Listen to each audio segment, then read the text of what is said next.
Hi, everybody. It's so good to see you. Welcome to today's webinar where we're going to be talking about culture is king.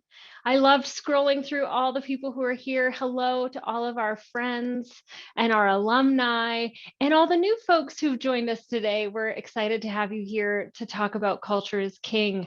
We're going to dig into organizational culture, its impact on implementation, and really all things that we do, and try to provide some strategies, some ideas, some tools about what you can do within your organization to help shift culture if it's getting in the way. So we're so excited to have you here. We still have some folks that are hopping on. We're going to go ahead and get started though, because we have a lot to cover today.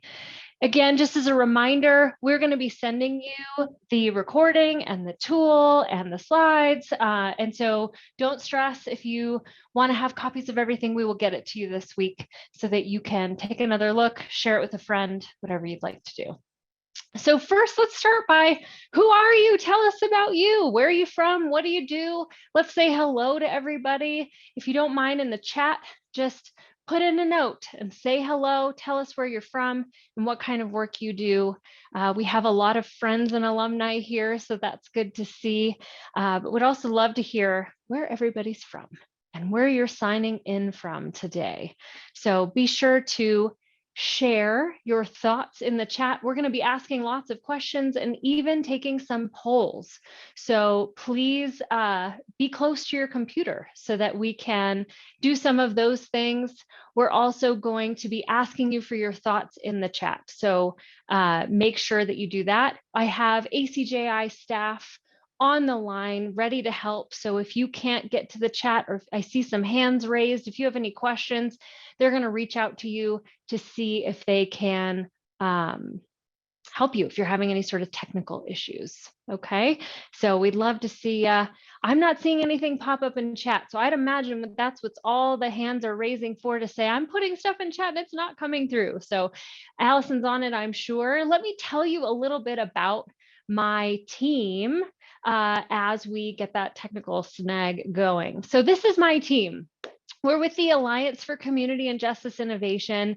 We've got some amazing people supporting this work. And we created ACJI about 5 years ago after decades of working in the field, from pretrial all the way through to parole, as line level staff, supervisors, managers, directors, executive directors, appointees, trying to implement change. What we realized pretty quickly in our careers is that the criminal justice system is really the change system. We are always being asked to do new things, better things, shift how we think about things, shift what we do in practice. And all of us got together to really talk about how we weren't having as much success as we had hoped to. We were hitting barriers, we were feeling some resistance around change. And we also thought really well-intentioned ideas that were well-resourced also fizzled and faded sometimes, and we couldn't really figure out why.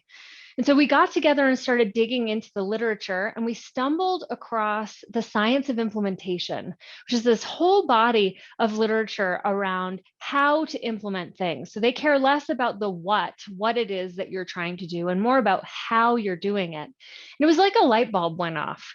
We all were like, oh my gosh, we've kind of been doing this wrong. There's no shortage of leadership books and styles that you can bridge and fidelity tools. But at the end of the day, how you lead change really makes a difference around whether or not it sticks. And so we got together to really digest this information, to try to figure out what can we do with this body of work that we found to be pretty complicated, pretty dense, and we needed answers right now. We were practitioners in the field, leading teams and organizations, and we needed better ways to do the work so that it stuck. And so we took the science of implementation research and boiled it down to a few key principles and tons of tools. And we've been trying out tools for more than a decade now, and brought ACJI together to try to share those tools with everybody else. And so we are a team. There's 4 founders, Glenn, Johanna, Allison, and I. And then we also have Katie and Amberly on our team. Yep, there's Allison. And we are working hard to make tools as tangible as possible so that everyone can get these good ideas into practice, because there's no shortage of good ideas. They're just not all happening in practice. Hello, everybody. People from Indiana and Vermont, South Dakota, Iowa, Ohio, Colorado, all sorts of places, Arizona, Michigan, Utah, Las Vegas. Fantastic. Hello, everybody. We're so glad to have you here. I'm so glad the chat is up and running because we have some questions for you. We want to share your ideas with each other so that we can keep this conversation rolling.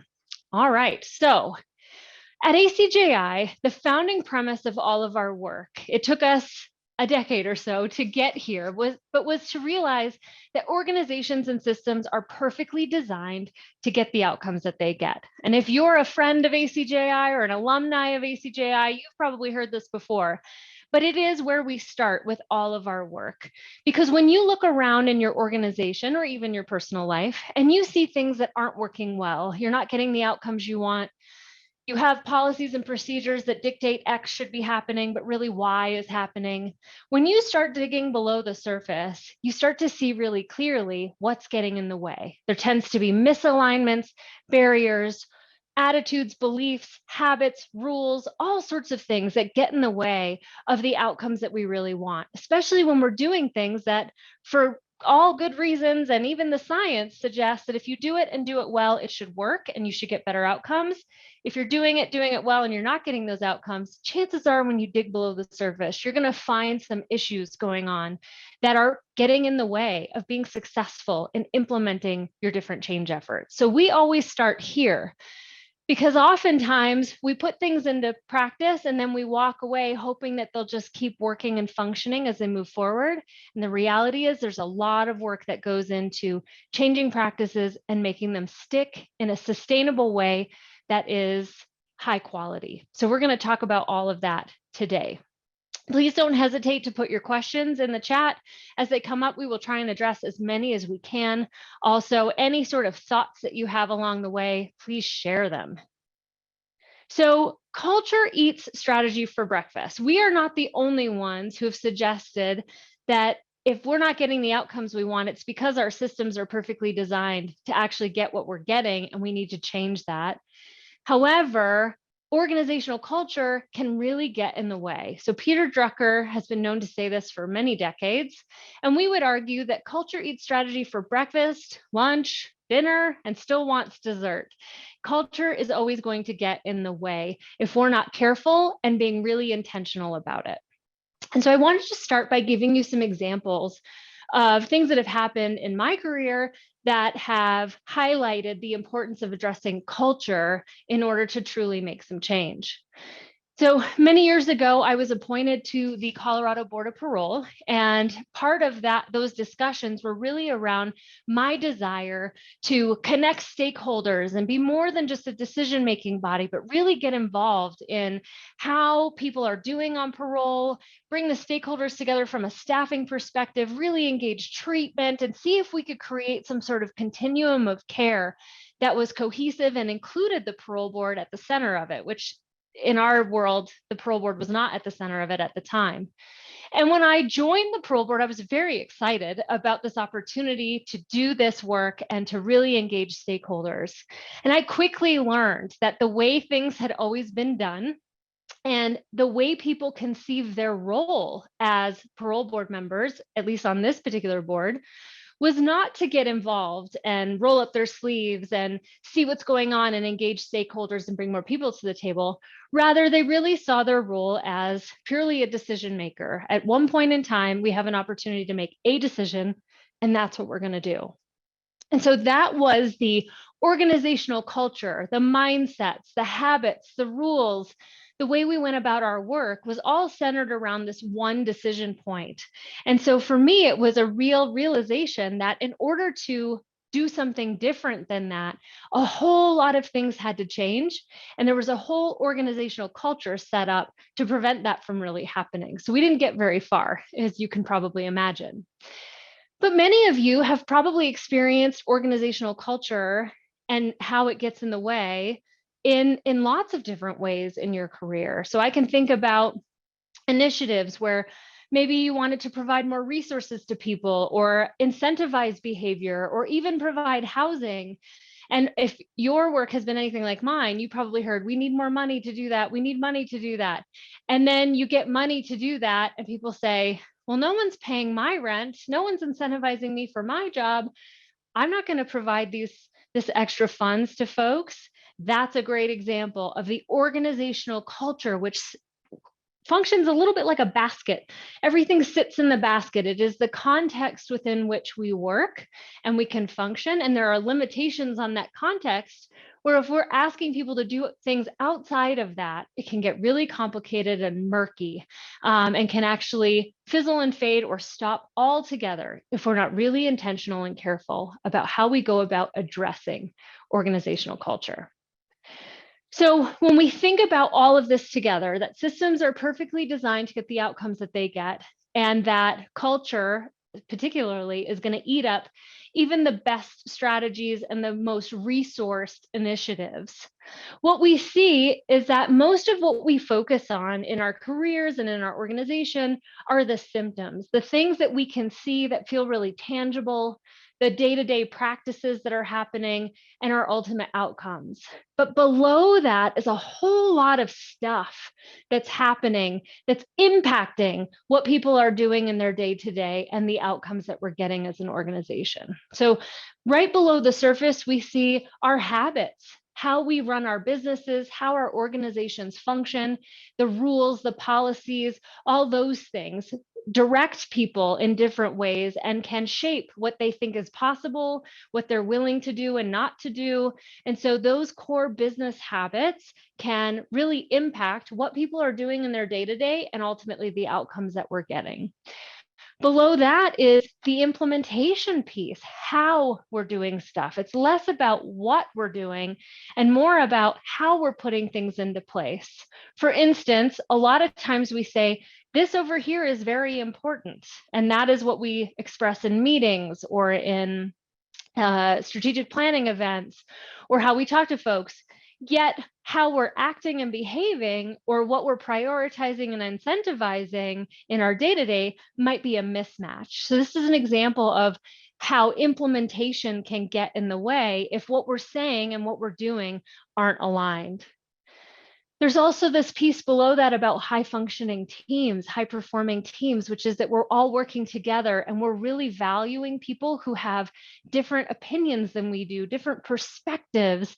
And instead of trying to push things through the way we think it needs to happen, really trying to engage folks with lots of diverse thoughts and opinions and experiences to think through all the different pieces and parts.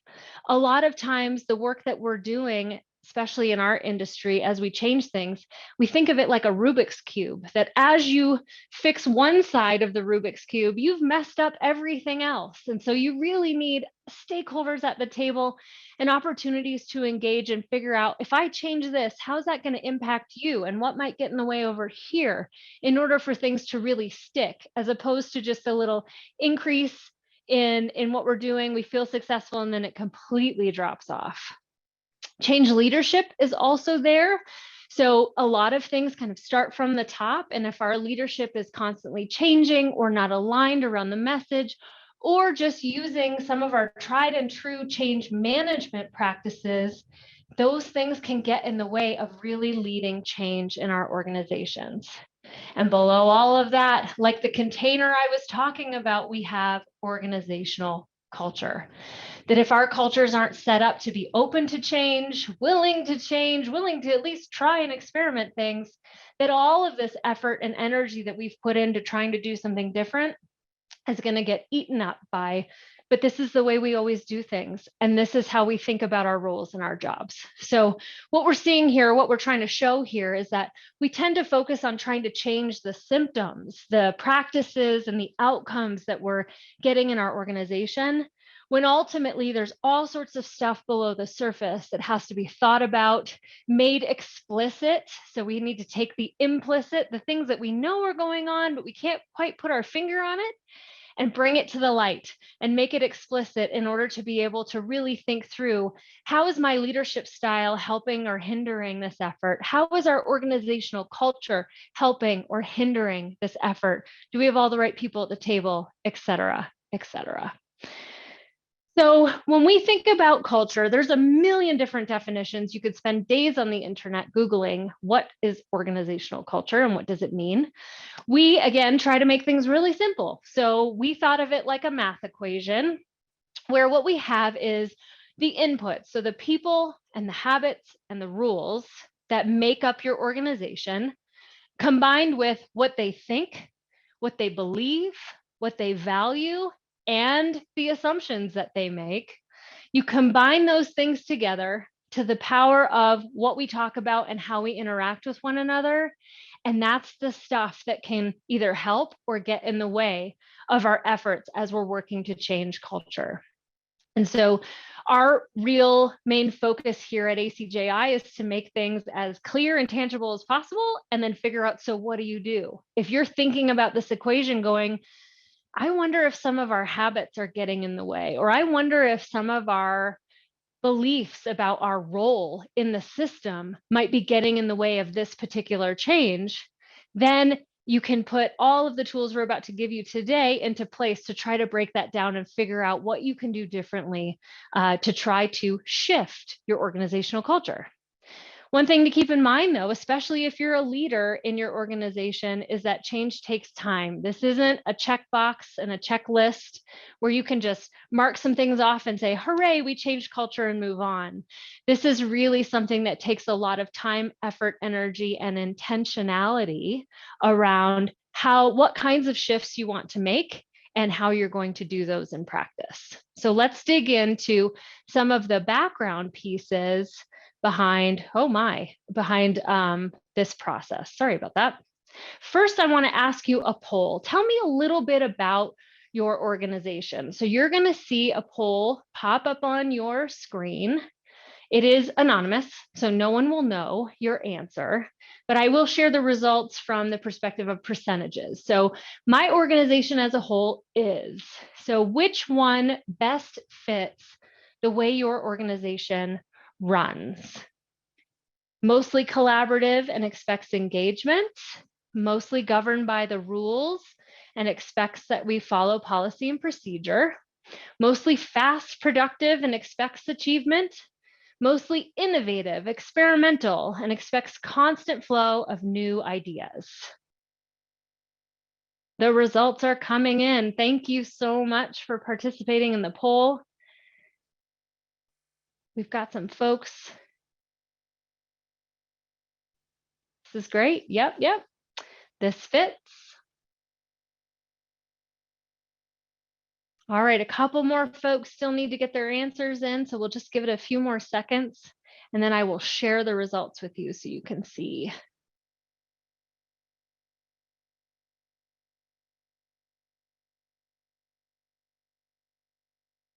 All right, fantastic. So I'm going to end this poll and share the results with you.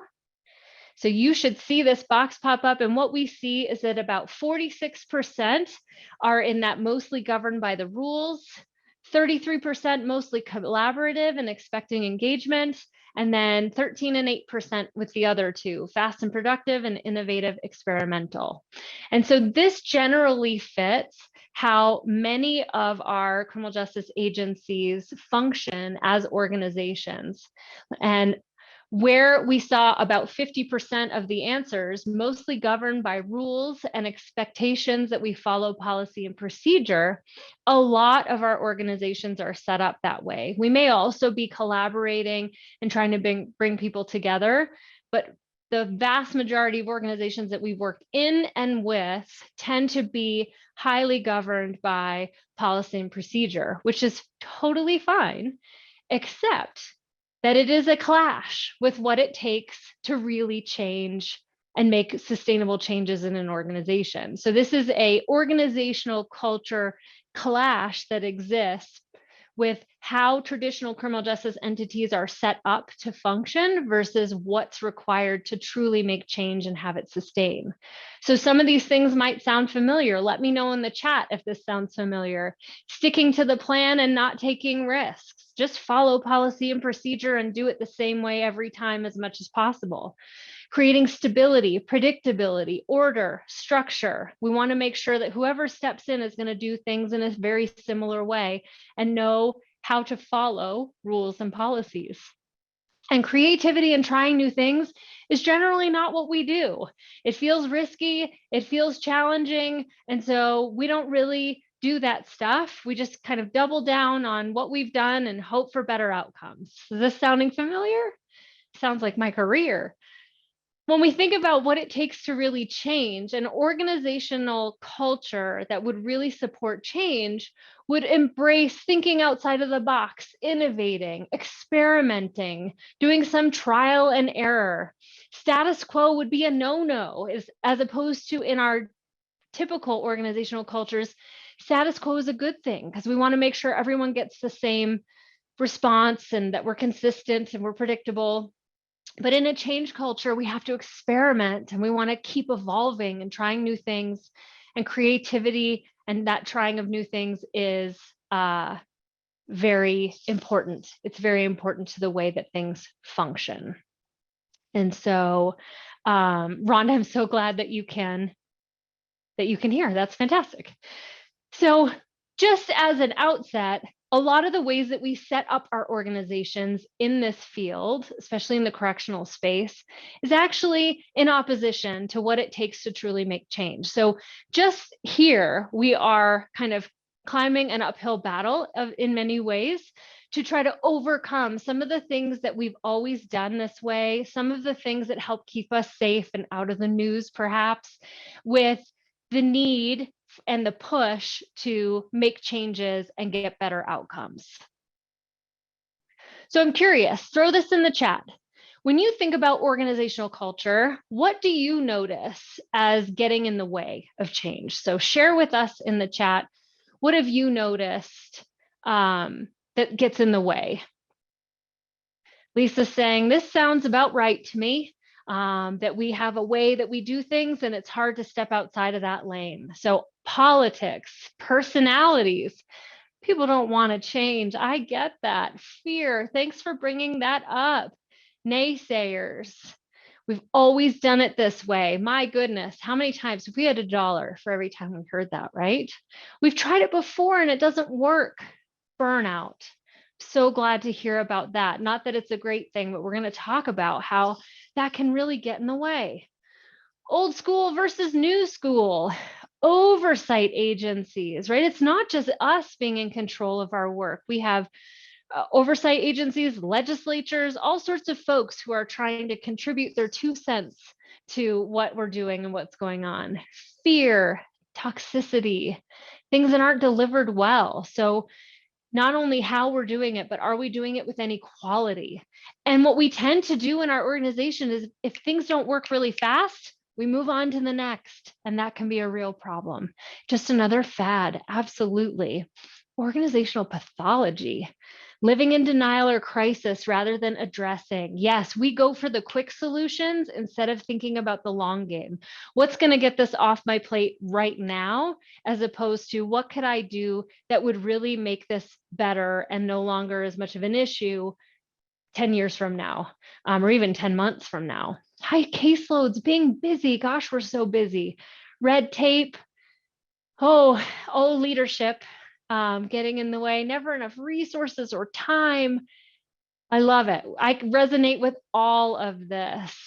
Thank you so much for sharing all of that. We can get in our own way. And so part of the challenge is really embracing what do I have control over and what can I try to put into place to make a difference with my organizational culture wherever I sit.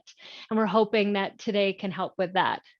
So In addition to organizational culture, I also want to bring your attention to VUCA. I'm curious if any of you have heard of VUCA before. Some of you might have heard of it from me or other spaces. It's actually been around since the 80s.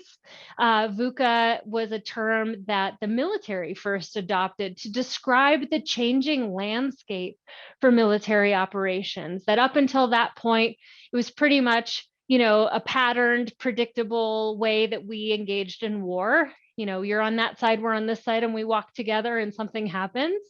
And they noticed after decades in the 80s that things were changing, that things were volatile, uncertain, complex, and ambiguous, that their typical ways of addressing battle and military operations weren't working anymore, and they had to really make some changes. And what we've noticed over time is that different industries have started to adopt this idea that VUCA is happening. And I think COVID just sped everything up. And we are very much, in addition to our organizational cultures being resistant to change in many ways, we're also in this VUCA space where things are changing so fast that sometimes what you knew yesterday doesn't apply today. And if you think to our COVID, like in the thick of COVID, what you knew 5 minutes ago might not be relevant anymore today. Can anyone resonate with that? It's exhausting, right? But the speed of change has significantly increased as we have the internet and the ability to communicate nonstop all day, every day. And we have a global economy, and all these different things have sped up the amount of change that we are dealing with and processing every single day, even in our organizations.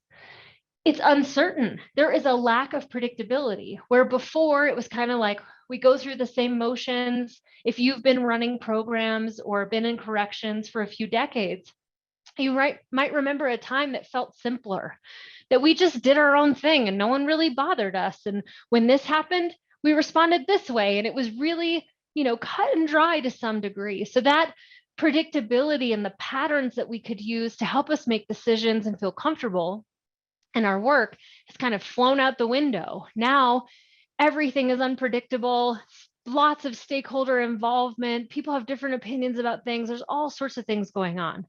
It's also really complicated. I talked about the Rubik's Cube, and I really think the complex piece feels like that, where there's lots of confounding issues. There's confusion. You could talk to 10 people about what's going on in your organization, and they would all think it's stemming from a different place or for a different reason, or have a different idea about a solution. Sometimes there's even no clarity around what the right endpoint is, that people have lots of different opinions about where we should be going and what we should be doing. And that makes things really ambiguous. It's high predictability that we will misread situations. There's lots of politics involved and agendas involved, and there can be mixed meanings. So you might hear one thing at the surface, but unless you have context, you might not know what else is going on below the surface. And so in a VUCA space, which I think COVID brought to the entire world all at the same time, but corrections has been experiencing for some time now, it can be really difficult to sit in that space for very long and feel like you know how to do stuff and you can be competent in your work and you can get things done. VUCA has real emotional impacts on us as individuals, as well as our organizations. And so it's important to recognize that if you resonated with VUCA, if you're like, that's the life that I live in, it is likely having some really big impacts on how you show up, how you address problems, how you experience your work life, your personal life, and how your organization is functioning.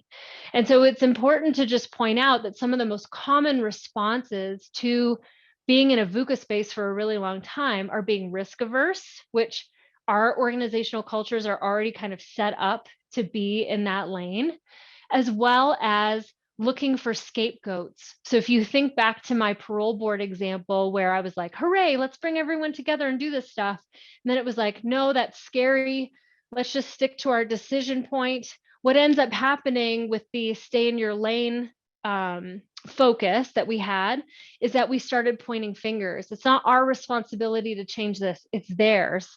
They're the problem, they're the problem, they're the problem. We're just this point in time decision maker. And that can happen in organizations where people get really internally focused about this is my role, this is my lane, I can't do anything else. And then it becomes really easy to become risk averse to try to change anything, and really easy to point fingers and blame and look for scapegoats outside of our sphere in an attempt to protect ourselves, because things feel really chaotic and out of control in VUCA. So what do you do with all of this?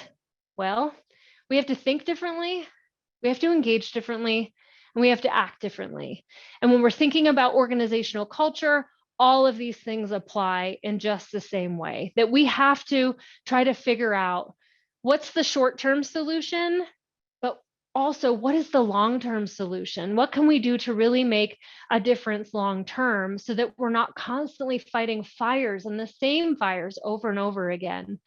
How can we think about including folks and making it productive, as opposed to getting stuck and pointing fingers and sharing blame in different ways that may or may not be helpful? What can we do to embrace trying things before we go all in on changing policy and procedure and hoping that it fixes whatever it is that we're dealing with? So lots of different ways to think about what we can do when our organizational culture isn't really set up to support the changes that we want or need to make, as well as being in this VUCA space, this space that is volatile, uncertain, complex, and ambiguous. We really need to start embracing some different ways of doing our work. And that's what today is all about. So how do we do that? Let's start with step one. So step one in this process around organizational culture and trying to figure out, do we need to make a shift? Some of you, it sounds like, might know, yes, we absolutely do need to make a shift. How do you start doing that? You have to make organizational culture visible. And so I'm curious if in chat, you can share with me how many of you currently talk about your organizational culture openly and honestly on a regular basis. Let's say once a month. You can just put yes or no in the chat. How many of you are talking about it? Hooray, look at all these yeses. Couple no's. I love all these yeses. This is fantastic. More than once a month. Fantastic. That's really, really great. Because talking about organizational culture is an important first step in terms of identifying what's happening and what might be getting in the way. So it's really about saying, where are we saying things like, but this is the way we've always done it? Where are we feeling some discomfort around whatever's being brought up in the room because it's different than how we're used to doing things, or it feels outside of my role or outside of my lane? And so having those conversations is a really important first step in identifying what is our current organizational culture and how is it impacting the work that we're doing.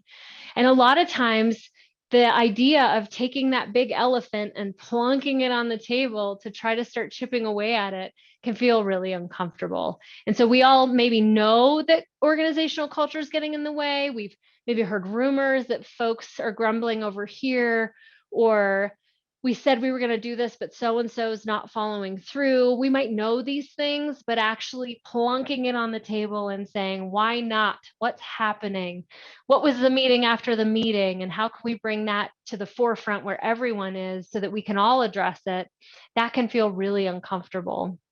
But it's an important part of taking steps towards making organizational culture just what we talk about. It's an important piece of our work because remember, it's at the bottom of that iceberg, and it's impacting everything else all the way up to the top, to our practices and our outcomes. And so let's take a look at another poll and see what you all think about this. I'm going to share this poll here, which is in my organization, people feel trusted and empowered to take risks and try new things. People will move forward if there's consensus. People follow direction from the top and need permission.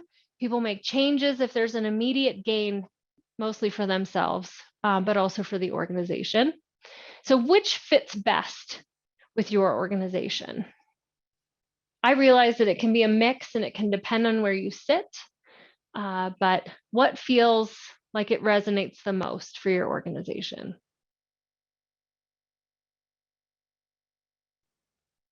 I'm going to give it just a minute and let some other people answer.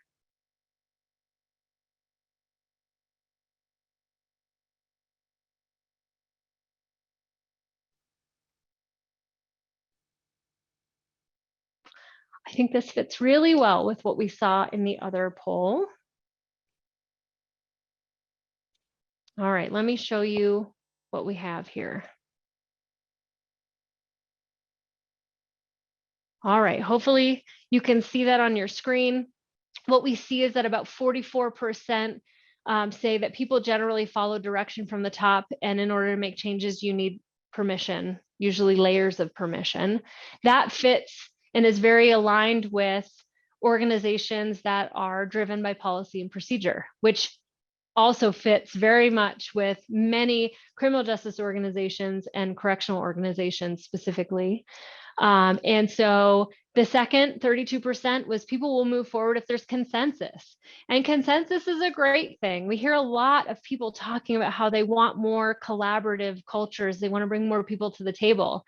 But like anything, all organizational culture types have pros and cons. And so while most of our criminal justice organizations are policy procedure driven and have layers of authority that make decisions about different things, that is set up for consistency, predictability, the same things happening over and over. It's risk averse on purpose.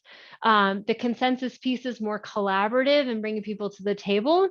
Where the policy and procedure can get in the way is it's really hard to change those organizations. You have to be pretty savvy and play the long game. With consensus, where the challenge is we don't always agree. And so waiting for consensus before you move forward can create a lot of time delays in terms of our ability to make change and do it quickly. Some of the other folks answered, people feel trusted and empowered to take risks and try new things. That's really aligned with being able to change and change quickly.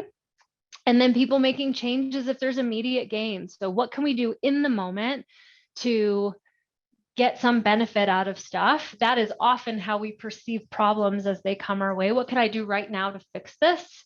And the downside there is that sometimes it gets in the way of sustainable long-term change because we're just putting band-aids on some stuff. In terms of people feeling trusted and empowered to take risks, sometimes if there's too much of that going on, we never really know what worked because we're trying 50 different things at the same time and getting lost in, so what is really working and having an impact and what isn't. So all of these have pros and cons. The challenge is that generally speaking, organizations in our industry have a tendency to be, their culture tends to be in opposition to what you really need to be able to make long-term sustainable change. So how can we, what do we do with this? How can we help people to talk about culture in a meaningful way so that we can get a lay of the land of current state and what might be getting in the way? Because we don't want to fix everything. And oftentimes when we start to see resistance bubbling up, it is usually coming from a place of people feeling like we're trying to change everything. And a lot of times people have put a lot of effort, energy, time, resource into the way things are right now. And so if we're not really careful to start from a place of acknowledging, let's just talk about the lay of the land right now, and what are we trying to do and what's getting in the way, it can really feel, especially for people who've been around for a minute, like we're discounting all the effort that's been done up until this point, and trying to throw everything out and start anew. So part of what you can do to start bringing culture to the table and talking about it is turning the abstract into the concrete. So asking yourself and your teams and having discussions about how do we typically do things? So just like the polls that we've been asking you, how do we typically make decisions? Or what are some of the areas where we're willing to take risks and experiment? And what are some of the areas where we're not willing to take risks? And what's okay about all of that and what might need to change? How do we typically go about getting consensus or collaborating? What stakeholders are we engaging and who might we not be listening to or asking about? What rules do we follow? And why do we follow those rules? And maybe what rules don't we follow? So one of the things that I've experienced throughout my career, and I think some other folks have resonated over time with, is that a lot of our organizations have tons of policies and procedures. I remember an organization that is near and dear to my heart that had more than 700 policies and procedures. And I'll tell you right now, when everything is important, nothing is important. So if you have 700 policies and procedures, chances are you're only paying attention to about 650 of those. If you're mad at someone, you're frustrated, or something terrible happens, then all of a sudden this policy is really important and needs to be brought to the forefront. But up until that point, it was just words on a page that most people didn't know about, or wasn't reinforced in any meaningful way. And so talking about these things, what are some of the rules that we really abide by, and where are the ones that we're kind of gray on, and what are the ones that we don't even know about, and that aren't on our radar for whatever reason? And then, of course, talking about what's our value? What value add do we provide? What is our role? What is our approach to this work? And how does that fit with the rules that we follow, with how we typically do things, and where we usually get stuck? So turning the abstract, because culture often feels very abstract and non-tangible, into the concrete and tangible, comes from just asking some of these questions. When a problem comes up, how do we normally address this? And what are the limitations from the way we normally do it? Where are we getting stuck on this? And what could we do differently potentially? The other thing, as I mentioned, is acknowledging the foundation. So as I said, people often feel like we are changing everything and we're not giving credence to all the work that's been done to get us here today. And if you've been around for a minute in this field, you can probably think of some efforts, even if they eventually fizzled and faded or never really got off the ground, that doing those things eventually led to being able to do whatever we're doing today. And so the rules and habits and mindsets and beliefs that exist in your organization came from somewhere. Maybe it was a leadership, switch or change, or a particular person. It could have been from a legislative initiative or a couple of different change initiatives, but these things exist for a reason. And so really trying to tease out, why is it that we do these things? Where did this start from? I can't tell you how many times when people came in with fresh eyes and would say, so why are you doing that this way? I was left with like, I don't know. That's just how I was told to do it. So I'm doing it this way. And all of a sudden, we also get attached to doing it that way, even though sometimes we had nothing to do with it. And so just trying to tease out, where did these things come from? Why are we doing it that way? Perhaps there was an incident, or we were reacting to something, or legislation was passed, but understanding where things come from and stem from can be a really important piece of understanding and appreciating your organizational culture. And the idea is that everything up until now has allowed you to have the perspective that you have, and has given you some additional insights and habits and rules and mindsets that you can't really break apart without acknowledging the history of what got you here. And so once you've had some conversations about, why do we do it that way? How did we get here? Then the question is, what's still serving us and what isn't? What do we want to keep?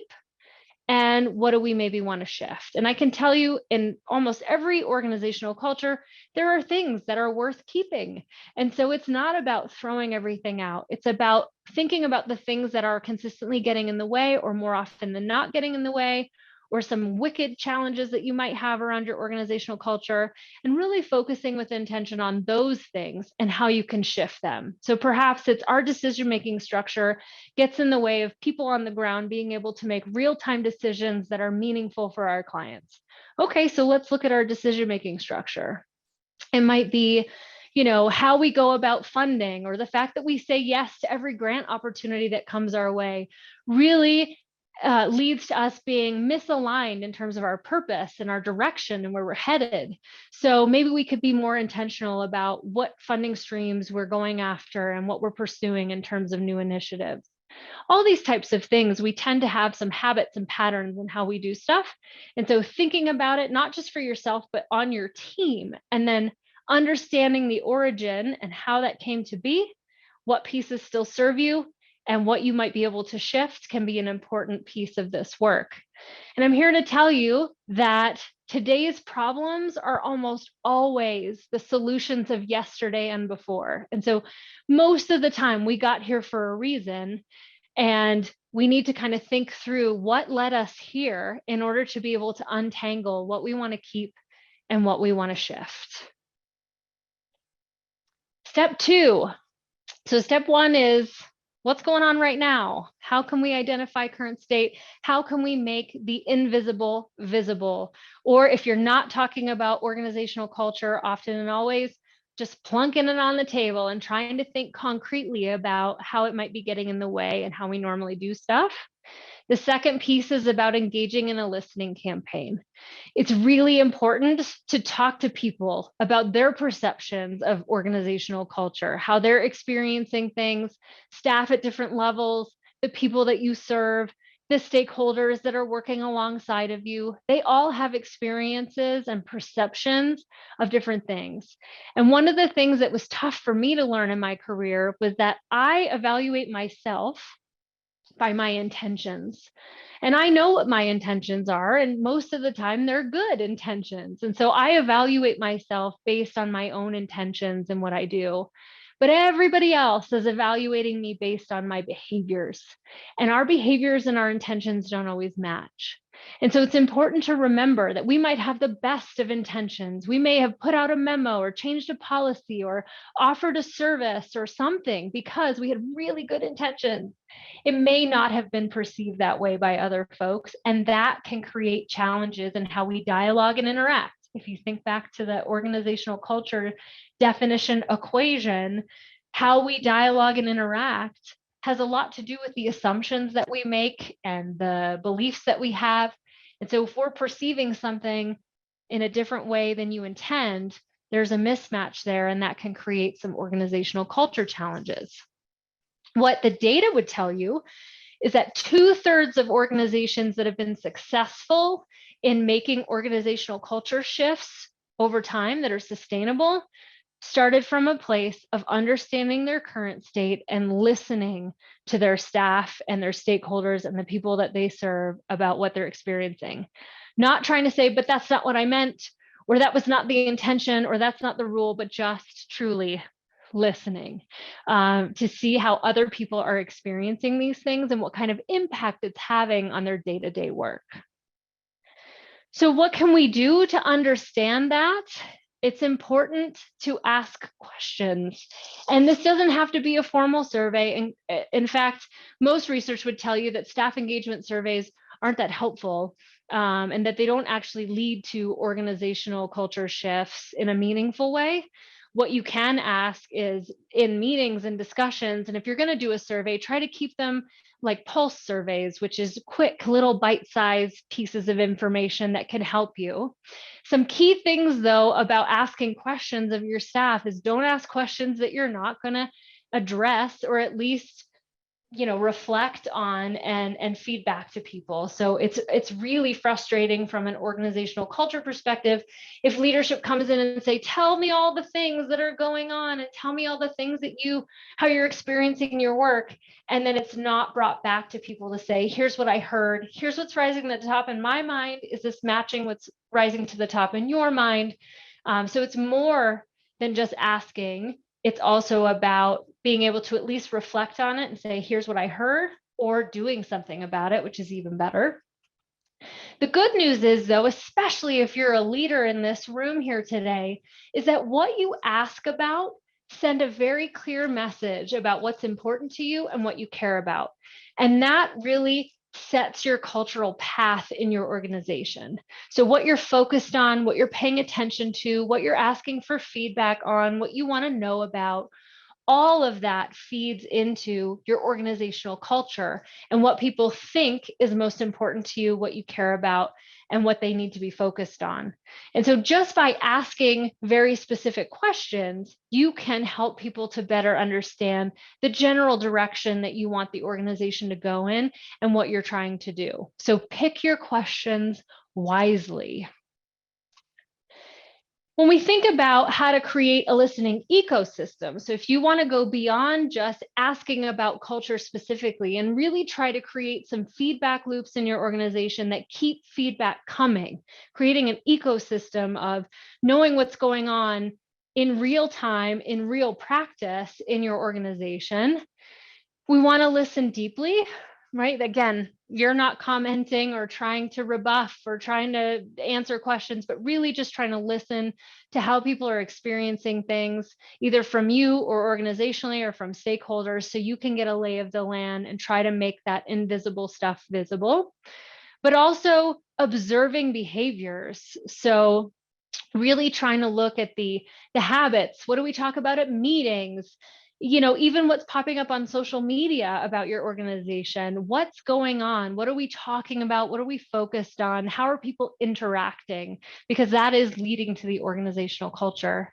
And without actually observing those behaviors and being explicit about that, it can be really easy for staff to just use a listening campaign as a complaining session about culture, about what's getting in the way. And we as humans, just by our natural tendencies, can get really stuck there. So if we're not careful to not just listen, but also observe and feed things back to people as a feedback loop so that people know we're thinking about it, we're working on it, we're trying to shift it, we have expectations around that, then we just create the situation where we get stuck in complaining about all the things that aren't working about our culture, often pointing fingers and blaming other people about it and not owning what we can do to really make a difference in that space.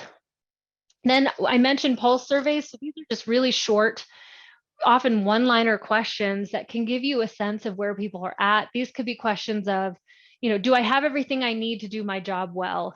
Yes or no.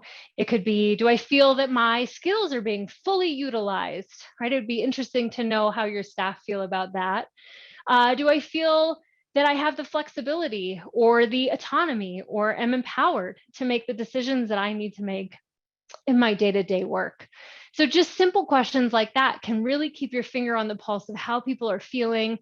And when you start to see results that might not align with what you were hoping for, that's when you can dig in to say, tell me more about what's going on here. I'm hearing that people don't feel like their skills are being utilized. What are we missing? And how can we do more with that?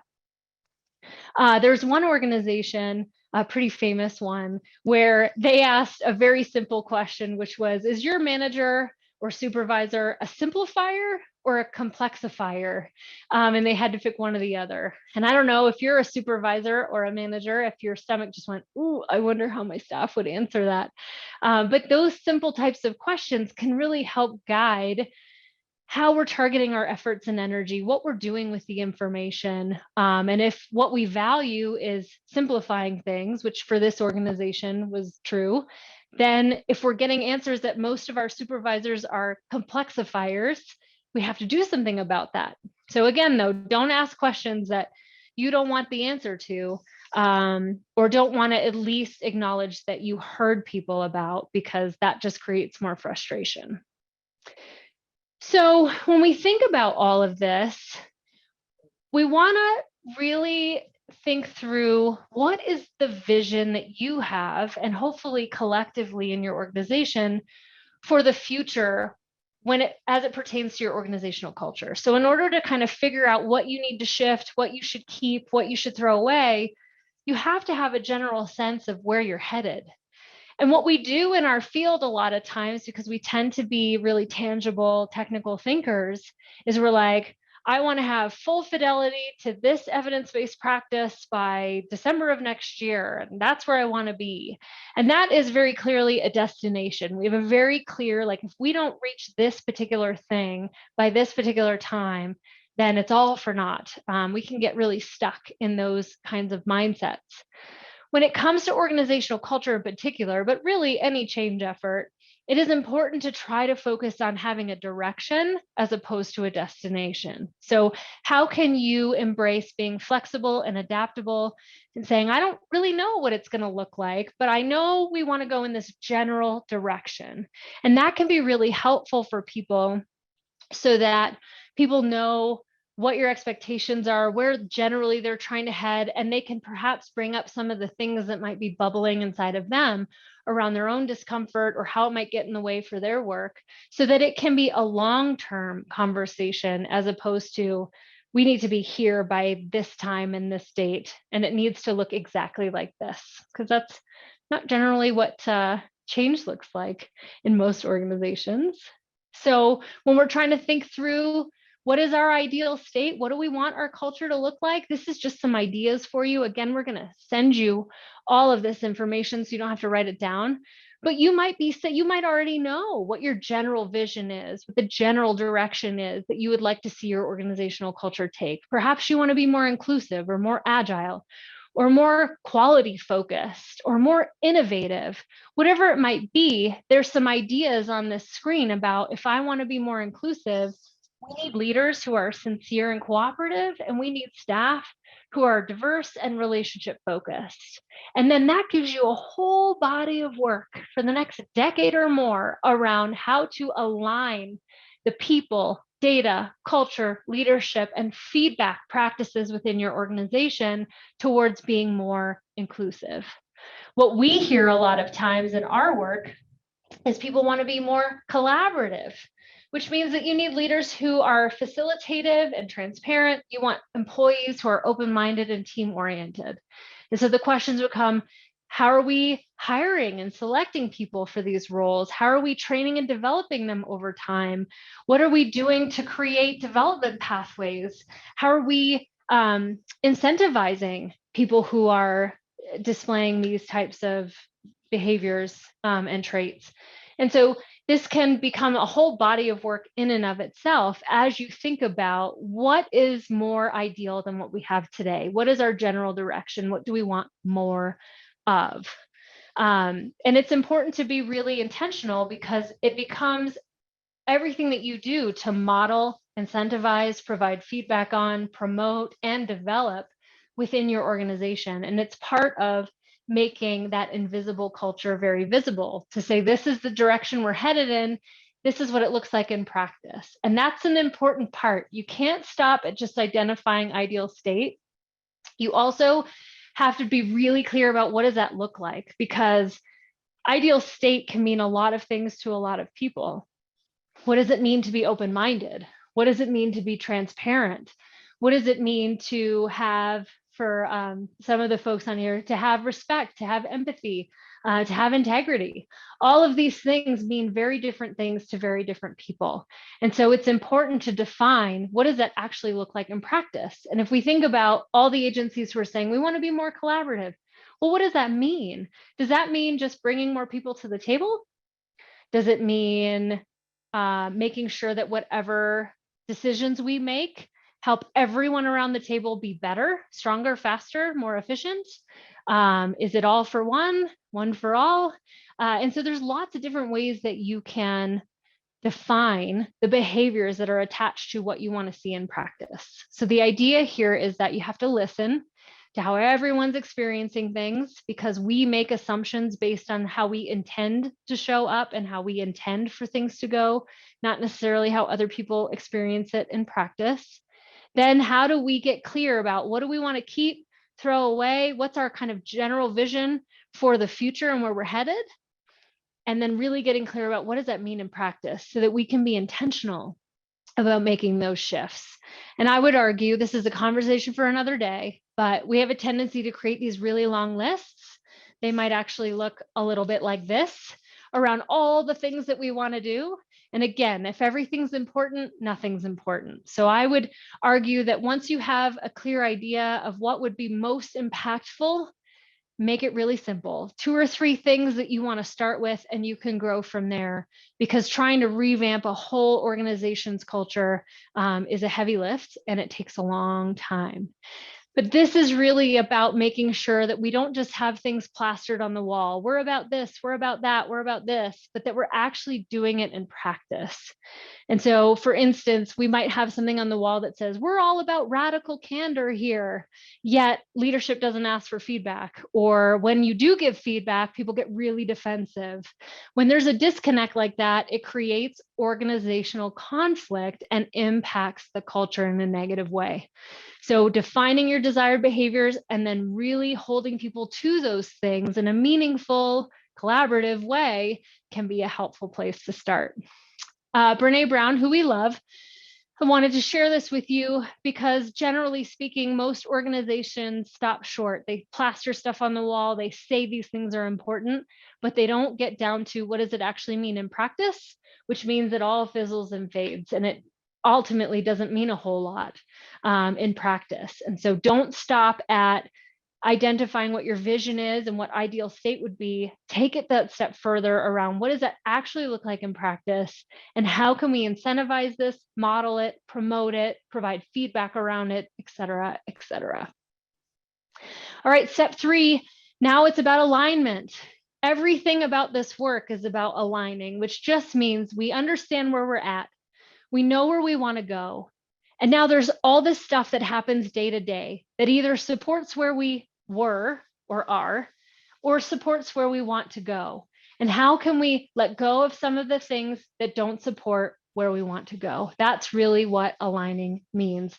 It's connecting your vision and your ideal state and those behaviors you just identified with what's happening in your organization, what you're talking about, what you're giving feedback on, what your policies are all about, how you hire people, how you develop them, and also how you show up. So it's really about elevating the things that are aligned with where you're trying to go and shrinking the things that aren't aligned with where you're trying to go. And that's an important part of this work. It requires constant calibration to match up the actions and the policies and the practices, what you say yes and no to, and how things play out in practice. It is a daily effort to align what you say is important and what you want with what's actually happening in practice. So a lot of people ask us, well, heck, Alex, that sounds like a lot of work. Where can I even start? Here's some ideas about where to start. What you say. So remember, the questions you ask send a very clear message about what's important to you and what you care about. So even just how you communicate what you're asking about, what you're talking about, can be a really great place to start around alignment. Perhaps you have a meeting where most of the time you spend an hour talking about this stuff that fits in the "this is how we used to be" bucket. How can you shift it so that you spend more time talking about where we want to be bucket? Policies, procedures often are not aligned with what we say we want and what we want to see in practice. They were good ideas at the time. Remember, today's problems are almost always yesterday's solutions, but now they might be getting in the way. So thinking through how can we open that up, or how can we change that? Hiring, onboarding, and retention strategies. Do people know what's important? Do people know and have a way to identify how they're responsible for the organizational culture and how you want them to show up within it? How we provide feedback, opportunities and choices, what we say yes and no to, even the benefits that we provide. We often tell our staff, take care of yourself. Self-care is important. You know, here's an EAP program or something that you can engage in, but you better answer your phone 24/7 and even when you're on vacation, right? That is not aligned. If what we're saying is that we value self-care and taking care of yourself and creating balance, we have to show up with practices and organizational day-to-day life that matches and is aligned to that. So lots of opportunities in this list where you can just pick one and start there in terms of where you want to be and the shifts you want to make. There's some other things to keep in mind though. There are a few things that we do I think with the best of intentions, that erode our organizational culture. And so there are a few things that we've been doing for decades. And I'd love to hear your thoughts in the chat if any of these resonate for you in your organization. Cycling through best practices and hoping one of them will be the right fit. So we did the LSI and then the compass and then the ORAS and then this and then that. And every couple of years we switch to a different assessment because we want to do assessments, but we experience resistance or we experience leadership changes or we experience whatever, and we end up switching them over time. Or perhaps we start a cognitive behavioral program and then it fizzles and fades. And then we start a different one and it fizzles and fades. And we kind of blame the innovations. We blame the best practices. They weren't the right fit. They weren't right for us. And sometimes that's true, but a lot of times we don't do it for long enough. And what that does is it creates all this angst and discomfort among our staff. And then the ultimate message is if you just wait it out long enough, this too shall pass. And so we have been cycling through that in this field for quite some time, where we pick up the next shiny thing, it doesn't work out, we blame the shiny thing and try another shiny thing. And that can be really tough. Martin's saying, when the only constant is change, you often get an unintended culture where staff simply put their head in the sand, and just wait it out. Exactly. When we cycle through change all the time and nothing ever sticks, people get really cynical, and rightfully so. And so even the best intended new leadership or legislation, people won't even buy into it because they want to wait it out and see if it even lasts a few years, and then maybe they'll consider it. But it ends up extending all of our efforts, and change efforts are hard enough. Multiple change efforts at the same time. We're also high performers in this field. Not only do we like to do it all, we like to do it all correctly as best as we can. And so we like to do lots of big change initiatives all at the same time, which can be really confusing around what are our priorities. And a lot of times those change initiatives are misaligned. They don't connect. So in one case, we're having people, do more cognitive behavioral interventions and talk to people about behavior change, yet now we have a new incentive program where you can get overtime for violator night and like going out and arresting people and getting guns off the streets. And sometimes those people are the same people. So in the morning you had a behavior change conversation, in the afternoon you're breaking down their door. So sometimes the things that we're doing, these big initiatives, are in opposition or at least not clearly articulated to people. So they're like, why do I have to do this if I prefer to do that? Or why do I have to do this if I prefer to do that? We haven't done a great job of blending those. Rapid cycling leadership, which I know is sometimes out of our control, but it can come in with strong changes. And a lot of new leaders skip the step of acknowledging the foundation. So they come in, they view themselves as maybe fixers, perhaps, or maybe that's the message that they've gotten. They try to change stuff and they just create people who dig their heels in and say, you're not acknowledging all the effort that it took to get here. Who are you? You don't even know what's going on yet. And it can just create all this historical baggage that can exist long past their tenure. There are still people that I know that are talking about things as if they happened today that actually happened 20 years ago, perhaps even before they were in the organization, and they talk about it as if they experienced it for themselves. We have to be really careful with creating historical baggage that just persists over time and gets in the way. We also don't do ourselves any favors by just cycling through train and pray. I don't know about your organization, but many of our organizations have just paid a bunch of money to have another train everybody on the same thing that we did 5 years ago because we're having fidelity issues, and yet we don't do any of the fidelity work that goes with it. And so 5 years later, here we are training everyone again, hoping that we'll get different results, and ultimately focusing on widgets. So counting stuff instead of looking at quality. So many things that we can be thinking about in our organizations that get in the way.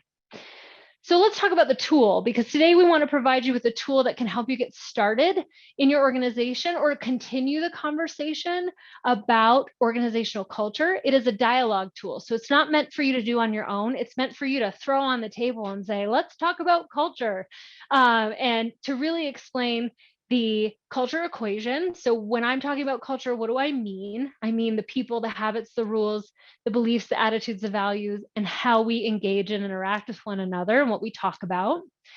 And then there's some work that you can do. There's a piece about identifying current and ideal state and what they are. What's our current state? What do we want to keep? And that also moves over to ideal state. And then what would be better? What would we like to see that maybe we don't have as much of now? And we broke it out into the inputs and the mindset. So remember, inputs are people, habits, rules. Mindsets are beliefs, values, and assumptions. Many of you received this tool this morning. If you didn't get it or you registered today, we're going to send it out with the video recording, so you'll get it. Don't worry. But then the second piece is a discussion guide. So there's several questions that you can walk through with your team, whether it's an initiative you're working on, a department, your organization as a whole. You can do this with lots of different groups, even around groups that have been meeting over time. If you have a committee or a stakeholder group, to say, like, what are we trying to accomplish here?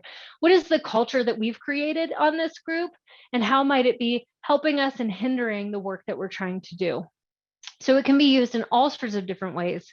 But there are these two pieces of information. So one is really that step one of identifying current state. Then on the right side of that page is step two, figuring out ideal state, which requires just more than your opinion, more than even the opinions of the people in the room, but really listening to what's going on at all levels of your organization, across stakeholder groups and the people that you serve. And then the second page there is about the dialogue. So how can we talk about what's serving us, what's not, where we want to go, what we're trying to accomplish, and how to align our organizational culture with that work. And so this is an important piece of starting to make culture something that we talk about regularly with intention and purpose. The thing here, though, is that a lot of stuff is outside of our control. So you might have all these discussions and make some headway. At the end of the day, this work starts with you. This work starts with you understanding, how am I contributing to the organizational culture? Because we are all contributing to our organizational cultures, whether we're aware of it or not. And how can I hold myself accountable? So if you're thinking about some of the things that you would like to see more of, some of the things that you would like to experience more of, how can you set the tone for that? What are you going to do and say differently starting now that could have an impact on that?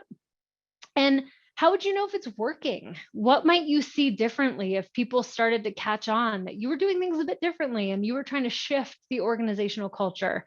What would you see? What would you hear? What would you experience that would tell you, hey, we're making a shift and I'm a part of that shift? And then also, how can you get some accountability partners? How can you share this, what your plan is, with other people and ask them to help hold you accountable? So if you see me saying this, but doing this, how can you give me some feedback so that I can stay aligned with where I'm trying to go? I love it. Carlos is saying, owning your 20-foot square. I love it. Pressing pause. That is such a great thing. Sometimes we just react to stuff. So perhaps we're contributing to our organizational culture by being really reactive. And what we'd like to see more of is being infinitely minded, thinking about 5-10 years down the road and what we want to create. And so how can we do that? Really practicing taking the pause before we react to stuff and thinking long term. That might be something that you can start doing today to try to impact your organizational culture by really embracing what you'd like to see more of and experience more of in your day-to-day life. And a lot of you put in the chat, but I don't have time and we don't have resources and we don't have all the things that we need to really shift our organizational culture. And we're here to tell you that you'll never have enough time. None of us have enough time, but we can be intentional about what we pay attention to. So we all have the same amount of time in the day, but what we pay attention to sends a very clear message about what we're trying to do, what's important, what we care about, the direction that we're trying to go. And so really getting good at managing your attention as opposed to your time and your calendar can be a helpful place to start. And so this really has to do with how much attention we are giving to certain things and which bucket they fall into. So am I spending all my time focused on things that aren't aligned with where I'm trying to take this organization? Or am I spending real intentional time focused on the things that I think are going to get us closer to that vision and the direction we're headed in? And so consider what you want to see more of with your organizational culture, what shifts you'd like to make, and think about it today or in the last week. How much time have you been able to give? How much attention have you been able to prioritize towards shifting your organizational culture? And what opportunities exist for you to do more of that? What are you paying attention to? And is that aligned with where you're trying to go? For many of us, we get buried in to-do lists, buried in the day-to-day crises that come up all the time. And the answer over time is no, I'm not giving much attention to shifting my organizational culture. And so some of the things that you can do about that is look for opportunities in what you're already doing to create alignment.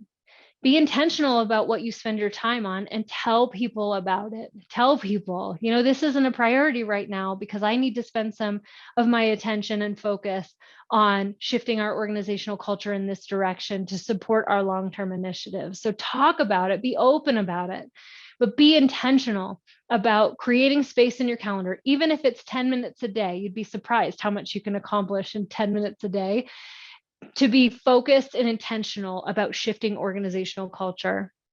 You can also vet new requests and opportunities through the lens of where you're trying to go. So if you want to be more collaborative or you want to be more innovative and you have a request, there are plenty of good ideas. Not all of them are going to be aligned with where you're trying to go. If you get a new request and it's a good idea, but it's going to zap some of your resources, some of your time, some of your focus, and isn't aligned with where you think the organization needs to go and the shift you're trying to make, then perhaps the answer is no, which I know we don't like to say no, but it's an important piece of doing this work. Alignment work really is about getting really intentional about what we say yes to and what we say no to. And then in every meeting, every event, every chat that you have with somebody is an opportunity to talk about organizational culture. It's an opportunity to say, what's getting in your way right now? What are you working on? And what challenges are you experiencing? Or, we're really trying to be more innovative these days. What ideas do you have? Or how have you experienced innovation in our organization? So every time you chat with folks is an opportunity to share the direction you want to go, to ask questions that express what you care about and what's important to you, and can help people to think through organizational culture in a really tangible way. It's also an opportunity to remind everybody that we all own the organizational cultures that exist for us, that we are all a part of it and we're all playing a role in it. And so if we want to shift it, we all have to be buying into making that shift and holding each other accountable to that. So I'm curious, that was a lot of stuff. We're going to send you the video and send you the handout so you can play with it and try it out.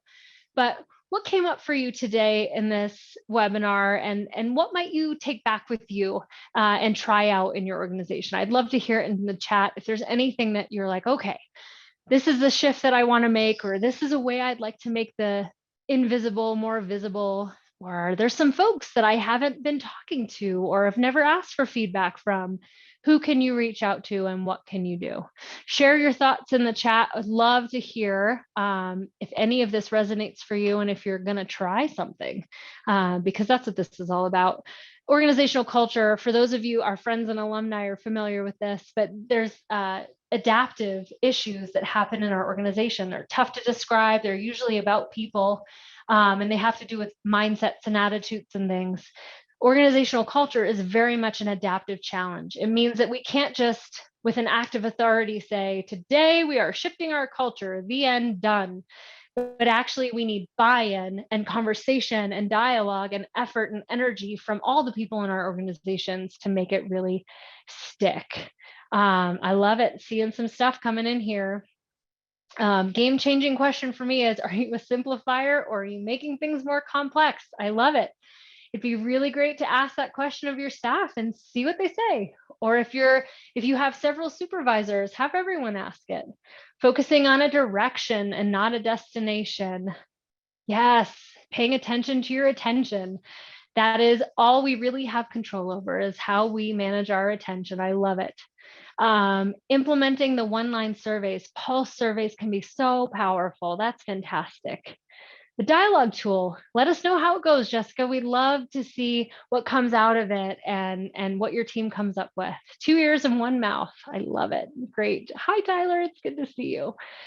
All right, so where do we go from here? We're going to be sending you stuff on Friday. The tool, if you didn't already get it, the recording of the webinar, feel free to share, and the PowerPoint slides so you have access to all of this. Take it, run with it, and I hope that you'll circle back around to us and let us know how it goes. I mentioned that our traditional ways of leading change in our organizations can often fall by the wayside or just not be as impactful as we think. If you want to learn more about what it takes to lead change in organizations and what that really means, we have our Implementation Leadership Academy coming up in September, and we would love to have you join us. So I hope you'll check it out and join us if you can. What we hear all the time from people is, I wish I would have had this decades ago. And so if you're leading change efforts and feeling frustration from any of that, we can help. We've got lots of tools and lots of things that were big aha moments for us that we wish we would have known decades ago. We also have a newsletter that comes out with all of our webinars that are coming up and all of the stuff that we're up to. Lots of free stuff going on. And so if you want to sign up for our mailing list, you will get those newsletters. You can also follow us on Facebook and LinkedIn and Twitter. And then we have a Pay It Forward program. So if you're alumni or friends and you know about the Academy already, know that the Pay It Forward program is a way to nominate someone to come to the Academy for free. So if you know somebody who would really get a lot out of the class, feel free to nominate them. If you haven't been through our Academy, just know that this is a way of going through it for free and being our guest. So feel free to nominate anyone that you think is leading change efforts and can use some additional support tools and a community of leaders from across the country and even across the pond. We've got folks from Sweden, Ireland, and other places that come to the Academy to share their implementation struggles and connect around solutions and use the tools and try them out and get feedback from one another. So it's a great way to get up and coming folks to have a free spot in the Academy. So with that, I think we're right up to the end. So if anyone has any questions, please feel free to put them in chat. We'll do our best to answer them. It was so great to have you all here. Thank you to all of our friends and alumni who are here today. I loved seeing all your names on the list. We hope that you'll stay in touch, reach out, let us know how it's going, how we can help. If you need more tools, we've got lots of them. As Johanna would say, we have a tool for that. So please reach out and let us know how it's going. We appreciate your time. Thank you so much, everyone. So good to see you.